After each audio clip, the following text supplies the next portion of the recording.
Hello കുട്ടി safe അല്ലേ? Hello thank you ചേട്ടാ, താങ്ക് യു. പിന്നെ സേഫ് അല്ലേ? സേഫ് അല്ലേ? കണ്ടറിയ പേരുണ്ടായിരുന്നു? ചേട്ടന്റെ പേരോ? എന്റെ പേര് പരിന്തുവാസു. പരിന്തുവാസു, കൊള്ളാം, പേര് നൈസാണ്. സേഫ് എല്ലാം തോന്നുവാണെങ്കിൽ 3333 വിളിച്ചാൽ മതി കേട്ടാ. 1 സെക്കൻഡ് ഞാൻ അപ്പോഴും സേഫ് എല്ലാം തോന്നുവാണെങ്കിൽ 8888 വിളിച്ചാൽ മതി.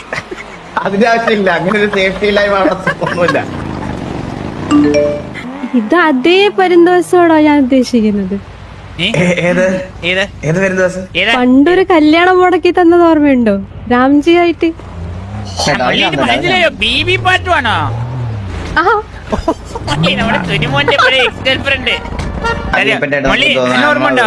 സുനിമോൻ ലിസയുടെ കൂടെ നടന്നപ്പോ മലയാളി എലിയുടെ കൂടെ നടന്നത് ആ സമയം. അപ്പോഴാണ് ഈ ബീബി പാട്ട് പറയുന്ന ടൈം.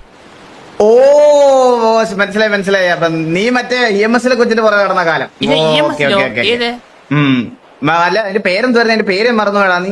നീ മറ്റേ വീട്ടിലൊക്കെ ക്യാൻസർ ഒന്ന് മരിച്ചുപോയ ഗേസൽ കുട്ടി മരിച്ചുപോയായിരുന്നു. വണ്ടി എന്നെ ഓർമ്മിപ്പിക്കല്ലേ? ആർക്ക്? വാസുവിന്. ഇല്ല, ഇത് ഒരുപാട് പട്ടിണി കിടന്ന സമയത്ത് വന്നതാണിത്. ഇത് ജിമ്മിൽ പോയിട്ട് വരുത്തിയത് ഞാനാണ്. ഇത് ജിമ്മിൽ പോയിട്ട് തന്നെ അത് പട്ടിണി കിടന്ന് വന്നതാണിത്. പട്ടിണി ആണെങ്കിൽ പോലും അത് അപ്പുറത്തെ ഒരു പാത്രത്തിൽ കയറ്റി തിന്ന് വരുത്തിയാണ്. ചോദിക്കട്ടെ, അന്നുണ്ടോ? ഇങ്ങനെ ഒരു മിനിറ്റ് പറയാ. ഇപ്പോഴും പുറത്തുള്ള അണ്ടിക്കാണ് ഡിമാൻഡ്. ഉള്ള കാര്യം പറയല്ല.